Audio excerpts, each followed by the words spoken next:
राज्य परिवहन महामंडळानं विधानसभा निवडणुकीच्या तोंडावर 1310 गाड्या भाडेतत्वावर घेण्यासाठी निविदा प्रक्रिया राबवली। मात्र हा निर्णय आता वादात सापडलाय। सरकारला अंधारात ठेवून निर्णय घेतल्याचं समोर आलंय। या प्रकरणी आता मुख्यमंत्र्यांनी चौकशीचे आदेश दिलेत। पाहूया।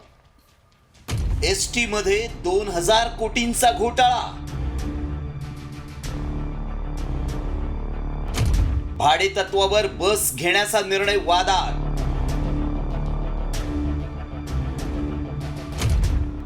ठेकेदाराला खास झुकतं माप।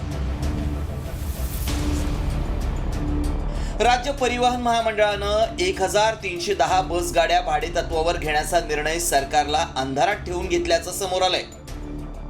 हा निर्णय वादाच्या भोवऱ्यात अडकलाय।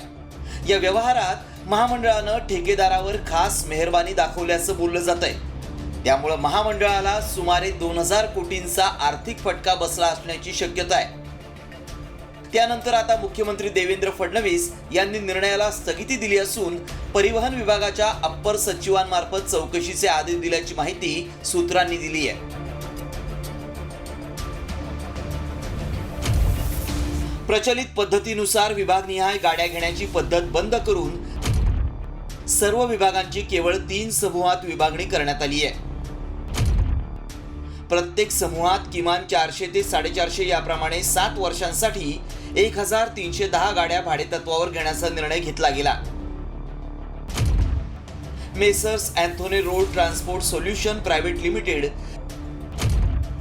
Messrs city lifeline travels private limited आणि messrs travel time private limited या 3 कंपन्यांना 3 समूहात बस पुरवण्याचे इरादा पत्र देण्यात आलं होतं। मात्र यात मोठा घोटाळा झालाय। या निर्णयामुळे सुमारे 2000 कोटींचं नुकसान होऊ शकतं अशी माहिती मुख्यमंत्र्यांना देण्यात आली आहे। परिवहन मंत्री या प्रकरणात लक्ष घालतील, दोषींवर कारवाई करू असं एसटी महामंडळाचे अध्यक्ष भरत गोगावलेंनी म्हटलंय।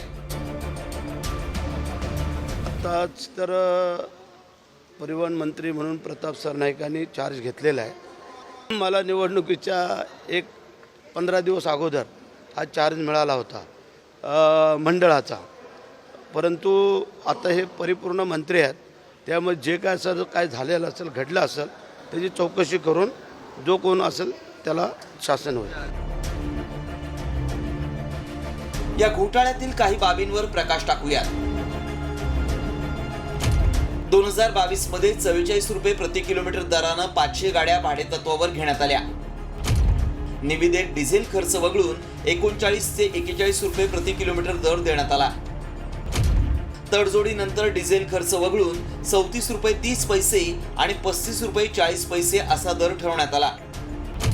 डिझेल खर्च प्रति किलोमीटर 20 ते 22 रुपये असल्यानं एसटीवर भार पडत होता। मागच्या निविदेच्या तुलनेत प्रति किलोमीटर 12 रुपये अधिकचा भार पडला। महामंडळात चुकीच्या गोष्टींना अजिबात थारा दिला जाणार नाही। प्रवाशांना फायदेशीर ठरणाऱ्या निर्णयांनाच आमचं प्राधान्य असेल असं परिवहन मंत्री प्रताप सरनाईक यांनी म्हटलंय। सर्वसामान्यांचा आधार असलेली ग्रामीण भागातील जीवनवाहिनी एसटी अधिक सक्षम होण्याची गरज आहे। त्यासाठी पारदर्शक आणि शिस्तबद्ध कारभाराची आवश्यकता आहे। ब्युरो रिपोर्ट, साम टीव्ही न्यूज।